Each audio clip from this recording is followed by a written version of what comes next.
पिंपरीमध्ये नव्या समीकरणावर शिक्कामोर्तब झालं। पिंपरीमध्ये आता महाविकास आघाडी आणि मनसेची युती होणार आहे। राष्ट्रवादी आमच्या आघाडीमध्ये आल्यास आमची हरकत नाही, पिंपरीतल्या महाविकास आघाडीच्या नेत्यांनी महत्त्वाचं वक्तव्य केलं। महाविकास आघाडीची ही आज 5वी बैठक आहे। याच्या आधी 4 बैठका झालेल्या आहेत।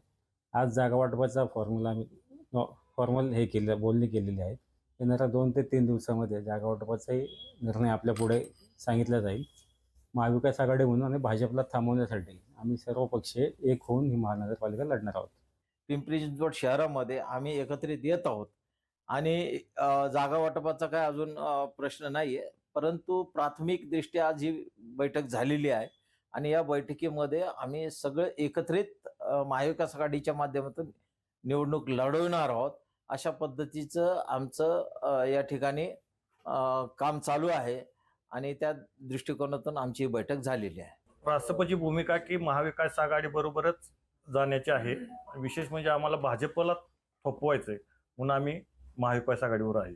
पक्षाचे जे नेते आहेत आदरणीय राजेंद्र उर्फ बाबू आगसकर यांच्या बरोबर आता आमचं बोलणं झालं की बैठक ही दुसरी तिसरी बैठक आम्ही महाविकास आघाडीबरोबर घेतलेली आहे, परंतु अद्यापही अजून त्यांचा मेसेज किंवा निरोप आलेला नाही।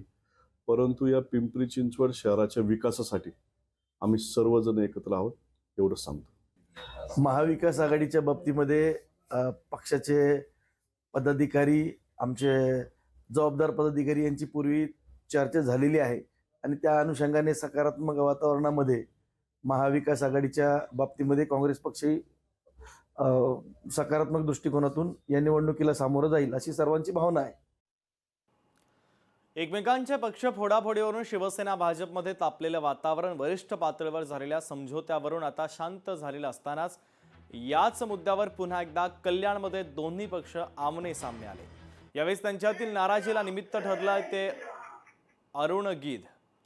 माजी नगरसेवक अरुण गीध आणि त्यांच्या भगिनी वंदना गीध यांनी सोमवारी उपमुख्यमंत्री एकनाथ शिंदे यांच्या उपस्थितीमध्ये शिवसेनेमध्ये पक्षप्रवेश केला। तर भाजपाने शिवसेने या दोन्ही पक्षांना एकमेकांच्या पदाधिकारी आणि कार्यकर्त्यांना प्रवेश न देण्याचा अलिखित करार झालेला असतानाही गीध यांचा प्रवेश कसा काय करून घेतला असा सवाल कल्याण पश्चिमेतील माजी आमदार नरेंद्र पवार यांनी उपस्थित केला।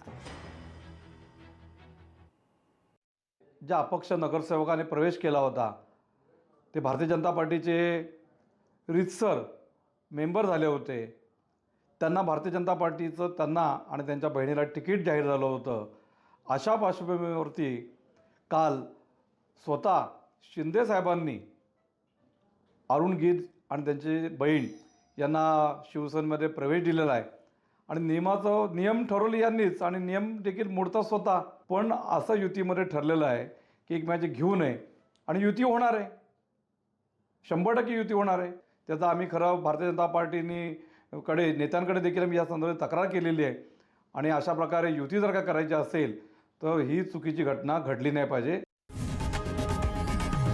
लोकशाही मराठी ऐका, पहा, जागरूक रहा।